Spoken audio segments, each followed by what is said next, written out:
nothing popness, you know. And I think a Guitar Hero kind of thing is, there's a little bit of, oh, it's a video game, it's not really music, oh, it's, you know, it's people pretending to play guitar instead of actually doing it, you know.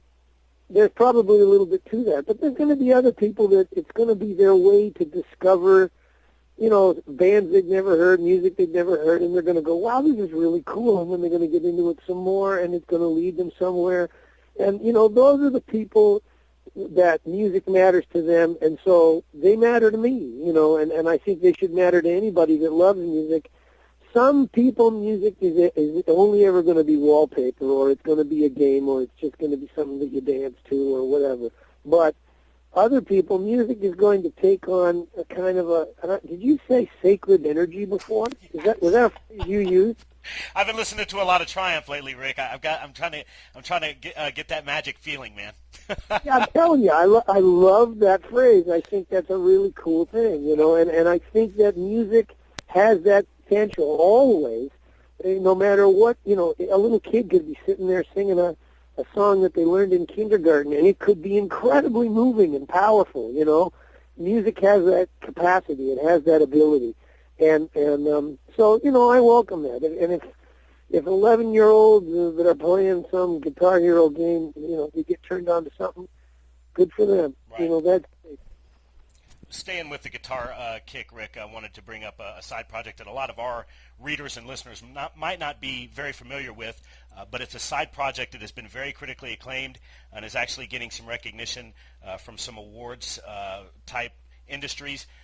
The collaboration that you have with, and I hope I get the names right, Pablo and Oscar Lopez, it's Yep. a guitar-based trio. The record Trifecta has been, like I said, very critically acclaimed. Is this a partnership that's going to maybe sustain and put out some new records? I know that the Trifecta just recently came out, but if you're a guitar aficionado, you need to really get this record. We're going to put up links to it as well in the interview.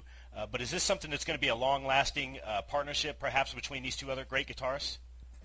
I hope it'll continue. I hope every musical relationship that I start, you know, always has some kind of future, that the doors never close. And I mean, we've toured and we continue to tour. I'm going to go pick up Oscar at the airport day after tomorrow, and we're going to drive down and play a concert at a winery. And so my relationship with those guys is ongoing.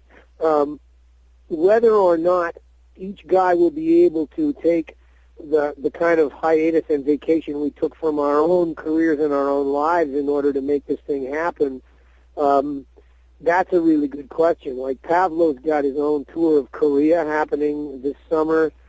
He wants to be doing his own album, and into 2011 he's going to be touring on his own stuff.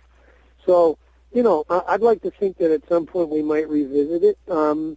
But, you know, I have another collaboration that I do with a guy named Dave Dunlop called Strung Out Troubadours, and, you know, I really enjoy making records with him, and I'd like to do that again. And I've worked with a guy named Mike Schott, and we did a rock band thing called Airtime, which was really a kind of a heavy-duty progressive rock, but hard rock, melodic rock kind of thing.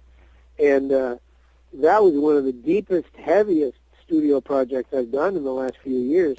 And I really felt that we came up with something great, and it really kind of got ignored. So, you know, I would, you know, want you and all your listeners and readers and everybody to, you know, check that out, because I think that's a great record. And if I could even get even a tiny groundswell of recognition for that album, I'd love to try and follow that up someday too. So, you know, I don't know if you know me all that well, or your listenership knows, but I do tend to be somebody that sticks my finger in a lot of different pies and pieces. And yeah, you know, and I hope to continue to keep doing that all the rest of my life, you know. Right. And folks, when Rick brings up the Strung Out Troubadours, they go by the Troubs for short. We've talked about them on the site before. We've pushed them around here. We're going to push them some more because, as Rick pointed out, they have the PRO, the collaboration with Pavlo and Oscar, that they have some dates this summer, but the Troops are going to be hitting our end of North America, the States, a little bit in the late summer and early fall. So we're going to put a link up to those dates as well. So you certainly need to check them out when they're in your town. I think it's going to be mainly the Midwest, right, Rik? Yeah, I don't know. Don't ask me. I can't even. I'm getting so busy lately, and now I'm back in this whole Triumph promotion mode. So it's like I'm going right, yeah, Triumph, yeah, and I've got all these interviews, and as you know, I might fall behind my schedule and forget that I'm supposed to call somebody at 4:00. No, that's fine. That's fine. We're willing to wait for Rik Emmett, that's for sure. The band, again, was the Troops, folks, and we'll put the tour dates up there. Hey, Rik's the type of artist, you just get him out on stage. Don't hit him with all the semantics and the details. Rik's a performer. Just get him out on stage, and he's good to go, right? That's it. Point me in the right direction. Hey, plug me in and point me in the right direction. There you go. There you go. Put a Les Paul in his hands, and it's magic. Rik, we really want to thank you for taking the time. We know you're real busy, and I want to publicly thank Jen and Chip for helping put this thing together. I just want to know, Rik, before we go, I don't know, like I said, I know you've had a real busy summer. I know Chicago's up 2-0. Do you think Philly can come back? Have you guys been able to watch any hockey at all this summer? I have been able to watch a little bit. It seems bizarre for you to be asking me if I've been able to watch hockey this summer. Why are we playing Stanley Cup games in June? I just don't get it. Right. As a Canadian, I find that, almost sublime, heading towards ridiculous. I will say that I think that Chicago probably has a chance to win this in 6 or 7, but I do think Philly will make a series of it over the next couple of games. It's a 2-0 right now, but I think that Philly team can be a little bit meaner and uglier, especially when they're on their home ice, and I think they can make life a little more miserable for Chicago. Right. But I do think that in the final analysis, Chicago's got maybe just a little bit more talent, and I think they've got a little bit better goalie. And often in Stanley Cup finals, man, it comes down to the goalie. You know? Were you able to get to the rink for the Olympics, Rik, or did you watch from home, or did you take it in at all? I was touring, and we were actually out west in and around the activity. I think we were playing in Alberta and British Columbia when it was going on, and it was very, very exciting. And the energy was in the air everywhere.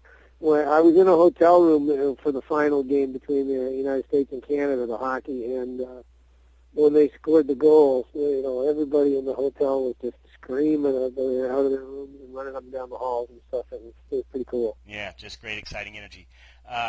Rik, like I said, a huge pleasure and honor for us for you to sit down with us and give us some time. We know you're very busy. Enjoy the rest of your day, and we appreciate it very much, sir. All right. Thanks, Robert. Hey, great. Have a great one, sir.